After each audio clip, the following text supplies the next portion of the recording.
మరోసారి మోడీ సర్కార్ పేరుతో పాలమూరు జిల్లాలో 20వ తేదీ నుండి బీజేపీ బస్సు యాత్ర చేపడుతున్నట్లు వెల్లడించారు మాజీ ఎంపీ జితేందర్ రెడ్డి.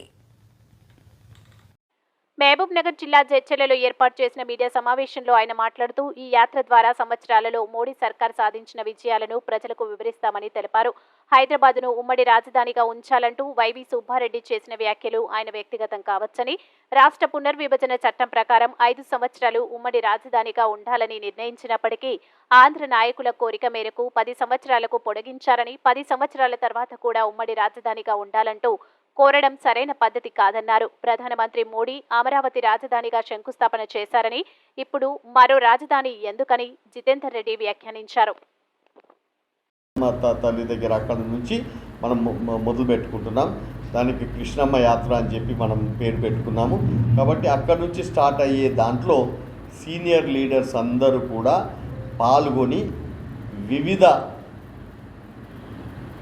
10 ఇయర్స్ గత 10 సంవత్సరాలలో ఏఎం ఆఫ్టర్ మోదీ గారు వచ్చిన తర్వాత వారు చేసిన ఏదైతే అభివృద్ధి ఉందో పథకాల గురించి కానీ ఇవన్నిటిని కూడా ప్రజలకు అందరికీ కూడా విన్నవించుకుంటూ మళ్ళీ ఒక్కసారి దేశంలో ఏ విధంగా అయితే భారతీయ జనతా పార్టీ వస్తుందో అదేవిధంగా తెలంగాణలో కూడా 17కు 17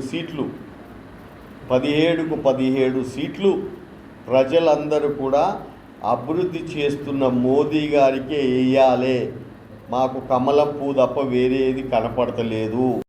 అది ఆయన పర్సనల్ ఇంట్రెస్ట్ ఉండొచ్చు కానీ దేనికో నాకు తెలియదు. బట్ బేసిక్గా స్టేట్ రీఆర్గనైజేషన్ యాక్ట్లో ఆనాడే డిసైడ్ అయ్యింది. ఏమనంటే ఫస్ట్ 5 ఇయర్స్ అని చెప్పి పార్లమెంట్లో డిస్కస్ అయిన తర్వాత వాళ్ళే రిక్వెస్ట్ చేయడం జరిగింది. 5 సంవత్సరాలు మాకు చాలవు, మాకు 10 సంవత్సరాలు కావాలని చెప్పి చేసిన దానికి ఆ రోజు పార్లమెంట్ రాజ్యసభలో ఆమోదం రావడం జరిగింది. స్టేట్ రీఆర్గనైజేషన్ యాక్ట్ ఏదైతే పబ్లిష్ అయిందో దాంట్లో కూడా రాశారు.